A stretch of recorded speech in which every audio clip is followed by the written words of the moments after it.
अत्तापुर नामक गांव में एक परिवार रहता था। भागवती का पति ना होने पर भी अपने बेटे को बहुत लाड से बड़ा करके शादी करवाती है, लेकिन बहू कठिन होने के कारण सास की बात आसानी से नहीं मानती थी और पति को भी शांति से रहने नहीं देती थी। बहू, क्यों हर रोज उससे लड़ती हो? मिलजुल के रह सकती हो ना? ऐसी व्यवहार तुम्हारे लिए ही अच्छा नहीं है। धमकी दे रही हो क्या आप? दिन प्रतिदिन आपकी धमकियां बढ़ रही हैं। चुपचाप कृष्णा रामा कहते हुए एक कोने में रहो, वरना अच्छा नहीं होगा। ऐसे अपना राज चलाने की कोशिश करती थी।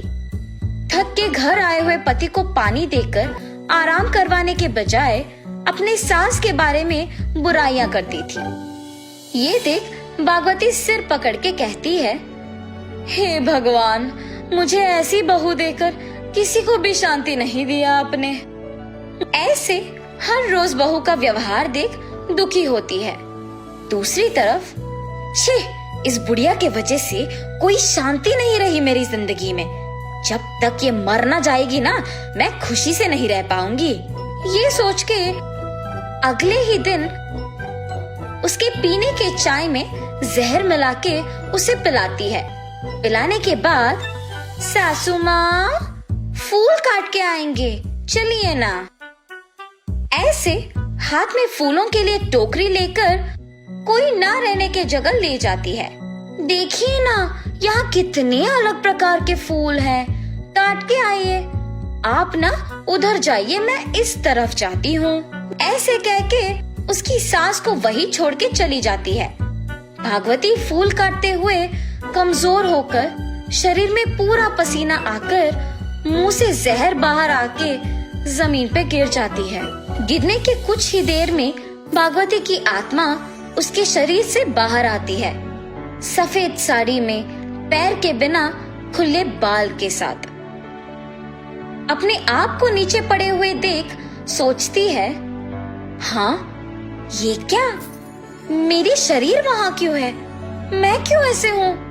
ऐसे नीचे गिरे हुए शरीर को छूने की कोशिश करती है, लेकिन छू नहीं पाती है और ये उसे अजीब लगता है। तब उसे समझ में आता है कि उसको क्या हुआ, पर उसे ये जानना था कि उसकी आत्मा अब भी धरती पे क्यों है और इसीलिए उसके घर जाती है।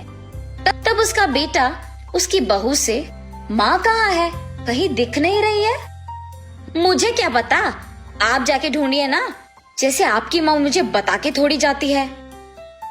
ये सुन के उसको शक आता है कि बहू को बेटे से झूठ बोलने की क्या जरूरत थी और इसी कारण घर में बहू के व्यवहार पे नजर रखना शुरू करती है। रसोई घर में जब चाय के कप के बगल में जहर को देखती है तो वो समझ जाती है कि उसकी बहू ने ही उसे मार दिया। ऐसे वो उसकी बहू की सच्चाई को जान पाती है और तब वो उसकी बहू को सुधारने का फैसला करती है ताकि उसका बेटा तो खुश रहे। बेटा भागवती को ढूंढते हुए बाहर जाता है, मगर बहू तो अपने काम में ही व्यस्त रहती है। बहू को खाना बनाते देख भागवती बर्तन में सांप और छिपकलियां डालती है। खाने में ये सब देख बहू घबरा के वहाँ से भाग जाती है। थोड़ी देर बाद जब वापस खाना बनाती है तो भागवती उनपे उसकी शक्ति का उपयोग करती है। जब बहू खाना को परोसने उनका ढक्कन खोलती है तो उनमें सिर्फ पत्थर होते देख दंग रह जाती है। कपड़े धोते वक्त जब कपड़ों को पानी से बाहर निकालती है तो भागवती उस पानी को गटर का पानी बना देती है। तब तक जितना मेहनत उसने लगा के उन कपड़ों को धोया, एक बार उस गटर के पानी से उनको निकालते ही वो दंग रह जाती है। फिर उनको रगड़ रगड़ के वापस धोने की कोशिश में उन कपड़ों को छेद हो जाते हैं। जब वो अपने बालों को कंघी करती है तो भागवती अपनी शक्ति का उपयोग करके उसके बालों को काट देती है। जब कंघी करते वक्त बालों का कट के हाथ में आना देख वो घर से बाहर भाग जाती है। उसी समय उसका पति अपने माँ को ढूंढ ढूंढ के वापस घर लौटता है। पति को देख कहती है, सुनिए, जब से आप बाहर गए इस घर में अजीब चीजें हो रही हैं। मुझे बहुत डर लग रहा है। छी, बस करो तुम्हारे झूठ। पहले ये बोलो कि तुम सुबह माँ को कहाँ ले गई? पति के ऐसे सवाल करने पर उसे समझ नहीं आया कि वो क्या कहे। पर कहीं ये बुढ़िया मर तो नहीं गई? भूत बन के बदला तो लेने नहीं आई ना? आप अंदर जाइए, मैं उन्हें ले आती हूँ ना। ऐसे कह के वो वही जाती है जहाँ उसने अपनी सास को छोड़ा था। जाने के बाद उसे भागवती मुर्दा दिखती है। तब वो नाटक करते हुए रोती हुई घर आती है। बहू की सारी नाटक देख रही भागवती उसकी शक्तियों का उपयोग करके ऐसे करती है कि बहू के बार बार कहने के बावजूद बेटे को कुछ नहीं सुनाई देता है। माँ कहाँ है? कुछ पता चला? माँ को अपने साथ लेकर अकेले क्यों छोड़ आई हो तुम? इतनी स्वार्थी कैसे हो सकती हो? ऐसे उस पर चिड़चिड़ाता है और वहाँ से चले जाता है। भागवती इस सब को देख सोचती है, मेरी लाश का अंतिम दान हो गया तो मेरी आत्मा यहाँ नहीं रहेगी।